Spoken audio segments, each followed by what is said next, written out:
turn lick?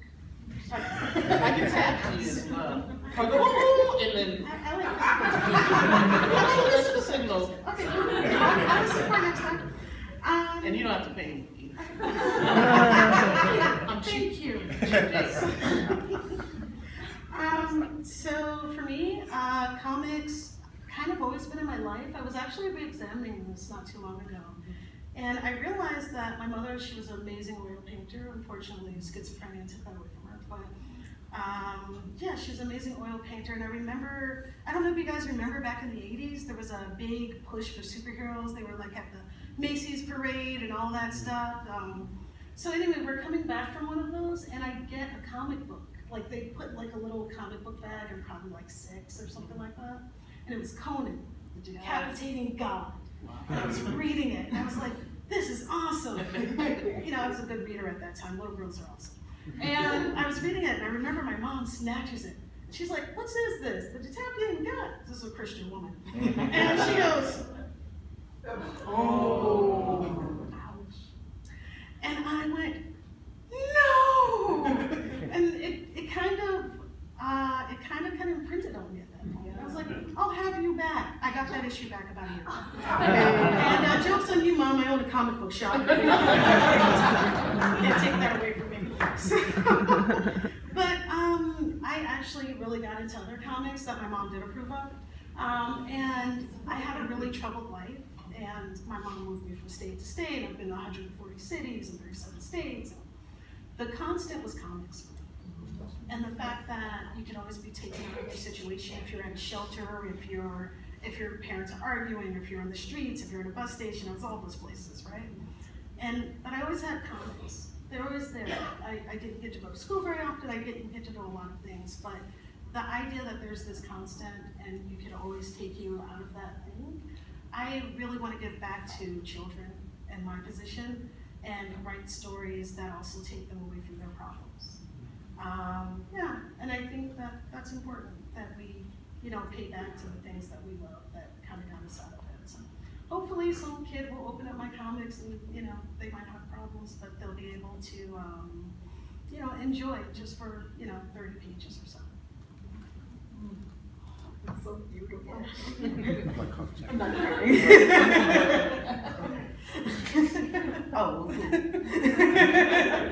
Sorry for the delayed woohoo. Yeah. Let's see. The question was, how did we get into comics? Sorry. That's okay. Like, why comics? What for you resonates or feels at home about that? Let's see. I feel like when I think about, the first time that I've read comics or like the titles were Garfield the Cat and Sonic the Hedgehog comics.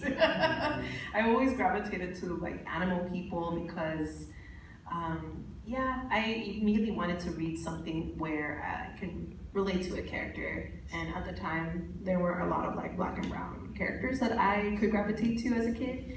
And so the next best thing was animal people characters. And I know everybody doesn't like Garfield the Cat, but I felt a sense of agency with that character because he's rotund, he loves himself, like he's talking about self-love and just loving your body, and I was like always grappling with body issues as a kid too. And I took like a hiatus from reading comics because I wanted to pursue being a musician, and I was going to go into state as a music major, but I didn't have a really great music teacher like every other person in high school. Like it's like a terrible like stereotype, but I had the one that had them like throwing chairs across the stage and just like this philosophy of being competitive with like your bandmates. I didn't really want to be a part of that culture, and I assumed that's what music was going to be like. But I tried to be an art major. That really scared my family, and they were like, what? When did you want to draw all of a sudden? Like, we thought you were going to be a flautist.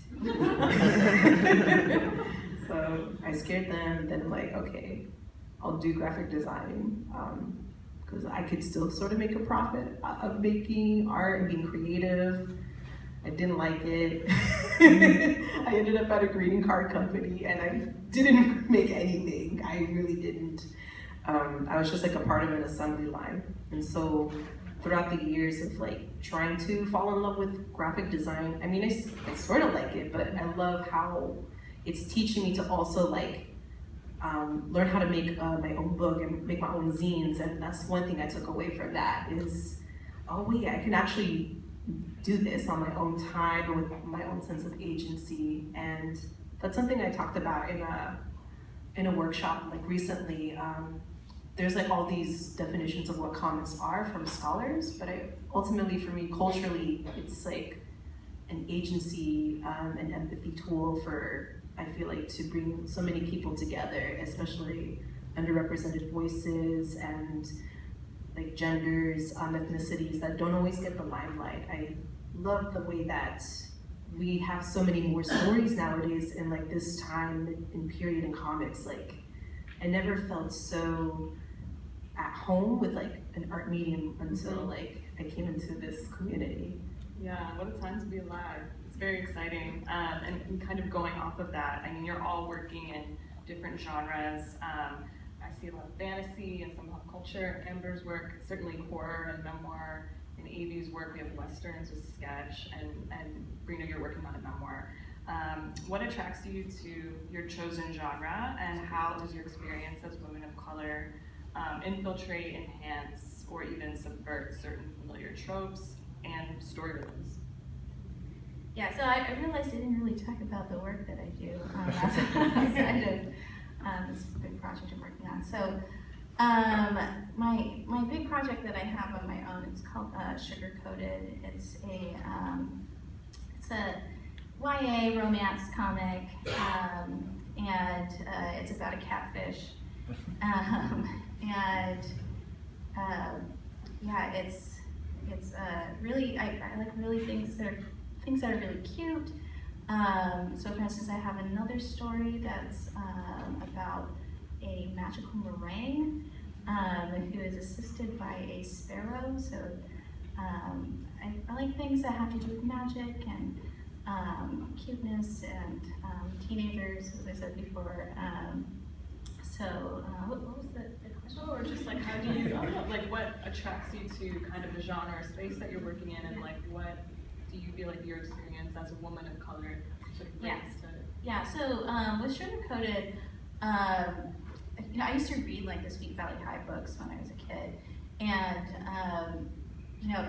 you sort of have this idea that you know that there are these blonde girls, but you sort of still see yourself in those stories, and but there was a lot missing. And I mentioned before that I'm from Orange County, and one of the things, Orange County oftentimes doesn't get represented as a place where there are any brown people, and Santa Ana is sort of this really segregated portion of Orange County, and I wanted to tell a story that showed what it was like for me growing up in that area.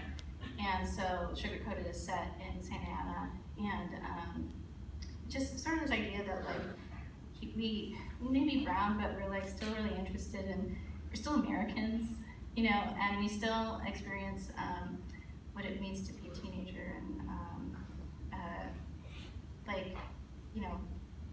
listening to Backstreet Boys and stuff like that.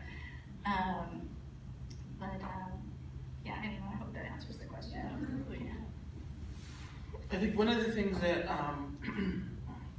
drew me to horror and sci-fi in general was some of the metaphors and a lot of the stories within the stories. I'm a big George Romero fan, and just the things that he did, talking about politics without, throwing it in your face, and you sort of come away with all these messages. And so my story talks about, young adults who are already at the bottom of society, and so what do you do when society collapses, right? And it also talks about redemption, and it talks about loyalty and chosen family. And so those are some of the themes that not only draws me to just literature in general, but especially in terms of Black people or brown people, how you navigate these spaces.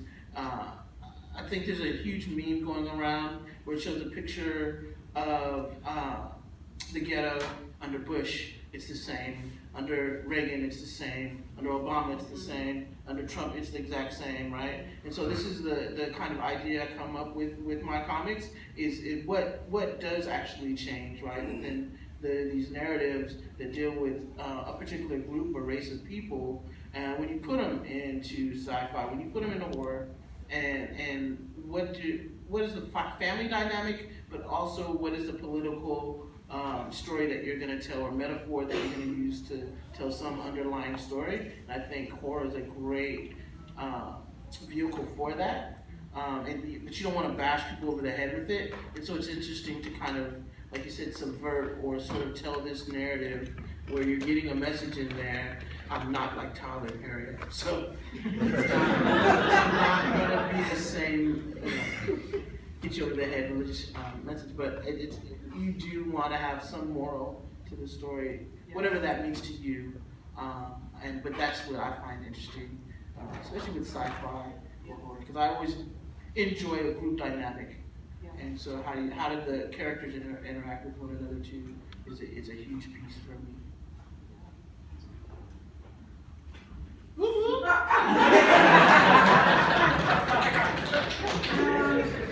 So for me, I love westerns, but I also love supernatural horror.